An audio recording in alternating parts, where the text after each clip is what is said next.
I know most of you in this room have heard of the name Fidel Castro, and most of you probably relate his name with a negative connotation, and you may think he's a bad leader. But is he actually that bad?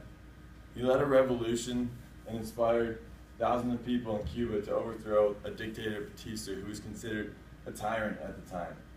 He improved economic standards in Cuba. He gained a free healthcare system for all the Cuban people and greatly improved the education system that was in place in Cuba at the time. Fidel Castro was a very effective leader, but you guys are right, he is a bad and immoral leader. He manipulated the two superpowers during the Cold War for his own benefit. He almost caused nuclear devastation and nuclear war to gain political power and to put Cuba on the map.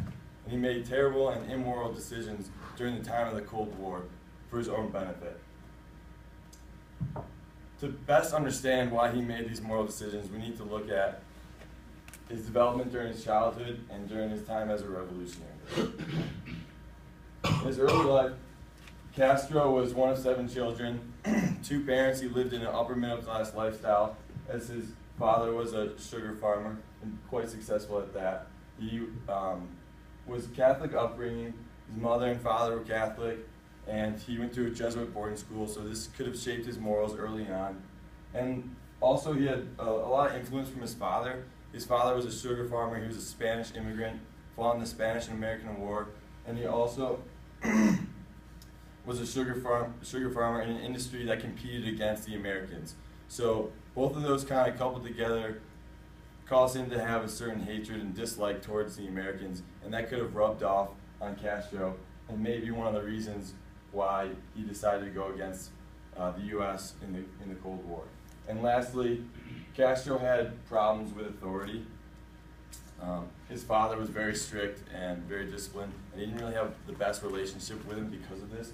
He was always questioning authority and trying to correct injustices. You could also see this through his time at Jesuit boarding school, as he got in a lot of trouble, as he was very outspoken. And later on, this kind of questioning authority and correcting injustice led to him becoming a lawyer. He got his law degree at the University of Havana, the capital in Cuba. And he was actually not a very successful lawyer because he was always taking on the little guy. He was always trying to correct injustices and help out the little guy. And obviously, as we know, the little guy doesn't pay much money. But this whole, next slide, this whole correcting injustices led him to become a political activist. And he started a few rallies, and in his first most notable rally, he attacked the military barracks at Moqueta in Cuba to gain supplies to start a revolution. But this was shut down, and he had to serve 2 years in prison. But right when he got out of prison, he started another revolution to rid Cuba of the dictator Batista, and with other anti-Batista followers, he fought a 2-year guerrilla war against Batista and his affiliates. And in 1959, he finally took Havana and gained control of Cuba. During the revolution, his 2 strongest points, he actually wanted to fight for democracy, as he felt there was many social injustices against the Cuban people, and he wanted more freedom for the Cuban people. So Castro actually, he had very good intentions, and during this time, he was actually looked at as the Robin Hood from the United States of revolutionaries. He was able to rid Cuba of a terrible dictator. He gained free health care for the Cuban people, an education system, great economic growth in Cuba. He was a very dynamic speaker. He was able to inspire thousands to follow him in a revolution. And he was able to do all of this. But the question is, at what cost? Fidel Castro, when he came to power, he realized that he needed money to do what he wanted to do, to achieve the goals he wanted to achieve. And he ended up turning to the Soviet Union for economic backing.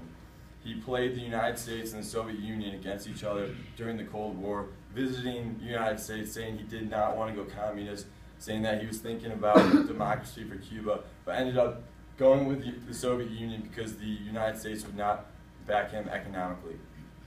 And this caused great tensions for the United States and Soviet Union because of the strategic positioning of Cuba right near the United States. And as a result, U.S. Placed an embargo on different exports coming out from Cuba. And although this had an impact on the Cuban economy, it didn't cause that much damage because the Cuban government was receiving such an economic support from the Soviet Union. Then the tensions increased severely in 1962 when the Soviets reached an agreement to place nuclear missiles in Cuba. And this was honestly the closest point to nuclear conflict during the Cold War. The tensions were so high between the United States and the Soviet Union. Forces in the United States were put on DEFCON 2, meaning war involving the Strategic Air Command was imminent. A U-2 surveillance ISR was even shot down over Cuba during this time. And the United States and the Soviet Union honestly thought that war could have happened, and they thought it was very likely. Luckily, on October 28th, the United States and Soviet Union were able to come to agreement to take missiles out of Cuba. But it was very close to a nuclear war. And this just goes to show how immoral Fidel Castro actually was. He was willing to risk nuclear war and nuclear devastation just to put Cuba on the map, just to gain political power, economic benefit for Cuba and Fidel Castro himself. In conclusion, Fidel Castro was a very effective leader. He was able to inspire thousands of people to join him in a revolution to take out a dictator and a tyrant. But he was a bad leader, and he was an immoral leader. He put his personal gains above nuclear war, pretty much. He was willing to risk that for his own benefit. And ironically, this did not pay off for him, as when the Soviet Union fell, it caused a great decline in Cuba, as they were strongly economically backed by them, and Cuba greatly declined economically, and the society saw a lot of struggles. Honestly, Fidel Castro picked the wrong horse. This right here, that's the Soviet Union there, that's the United States still standing strong, so thanks guys.